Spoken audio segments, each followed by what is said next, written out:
Foreign Relations Committee, Iraq War vet himself. Congressman Kinzinger, thanks for being here. So this $3 trillion. Hey, listen. Yes. Dan is wrong. The crypt is actually pretty creepy. It's creepy. Maybe you undersold it. You might have undersold it. So, yeah, what do you make of this bill? I mean, we've been talking about it all morning, all the items in it. Nancy Pelosi strong-arming her caucus to get it passed. What's your take? So, look, all this is, it's disappointing because we've done 4 or 5 coronavirus-related bills that were all bipartisan. We can go debate them and all that kind of stuff, but when it's all done, we do a bipartisan thing. This is not that. This is November focus. So what she wants to do, for instance, there was a repeal of the state and local income tax deduction that gives her blue state vulnerable Democrats the opportunity to say that they voted for that, that affects you. And then, by the way, your opponent probably wouldn't have. And so what you've done is you've taken a bill that she knows is going nowhere, and she's made it a political weapon for November. We need to resist, following suit of using this pandemic as political weapons, and we're doing that for the most part, but they can't help themselves. And that's what that was. It was a disappointing, not real attempt to govern and help the American people that need it really badly. Congressman, her assumption, though, is that people will do no research. People will just assume, oh, Republicans must not care about, people suffering with COVID. But instead, people are actually looking at this and they're aware of what she's done, which is to try to paint something as this is for coronavirus relief, when in fact she has stuffed it with all this entire left-wing agenda. So are people like Nancy Pelosi just convinced that the American people are dumb? I just think what it is she gets pulled so far to the left. I mean, she actually looks moderate in comparison to some of these new Democrats. She gets pulled so far to the left, she has to appease them. Unlike the old days when, we actually didn't have a $30 trillion debt almost, she thinks that she can just author this kind of Christmas tree of whatever anybody wants. And I saw her in an interview where she was kind of giggling about how big this was going to be.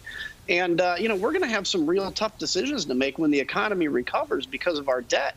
And it's just not a serious attempt to govern. Like, this is a real moment. This is something that should be bringing us together with serious conversations. And it had legislatively up until yesterday. It's disappointing. But you know what? The adults here will come in, we'll take over in the Senate, and we'll get something done ultimately.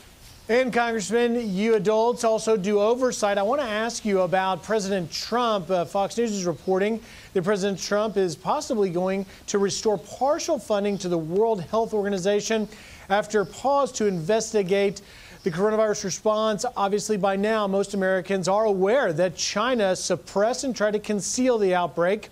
Here is the tweet we're getting from President Trump responding to one of our hosts, Lou Dobbs. It says, Lou, this is just one of numerous concepts being considered under which we would pay 10% of what we have been paying over many years. Matching much lower China payments have not made final decision. All funds are frozen.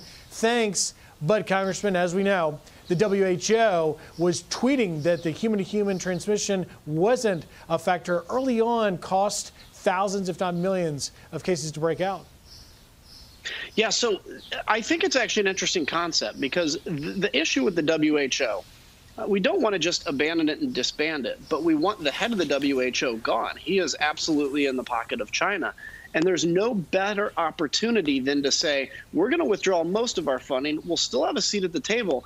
But if you want U.S. money, you're going to have to make a change. And we've seen these intel agencies around the world, and in Europe particularly, saying, yeah, in fact, we know that the head of WHO had a conversation with China and then, cast his vote against declaring this a pandemic, called it the most transparent, country in the world, basically, on this. So we need answers. I think the answer here is not to disband the WHO. It's to have real changes and take out Chinese influence in it.